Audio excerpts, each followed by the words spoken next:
olunaku olwaleero bwe gatumyukidde mu mmotoka getuweddeko omukka nga tugendera akaayi bwe tusangidde abavubuka babadde bava kuyigga nga bakutte akagabi bagenda kulya nnyama bwe tubuuzizaako omu nti ekyalo kino bakiyita batya bw'ati bw'atugambye nze bahita Ronald asaalibwa eno era mirimo yange nkolera eno abadde tawulizaganya naffe lulimi bwe tutambudde ne tumuleka awo mbadde ndi awo abantu bevuga nabo betudde nabo mu motoka obadde mukingijjoze wuuyo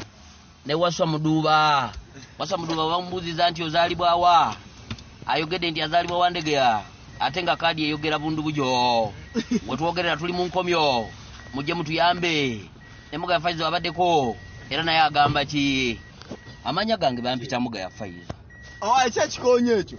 ni musajja muzanyi wa Kina Uganda katudde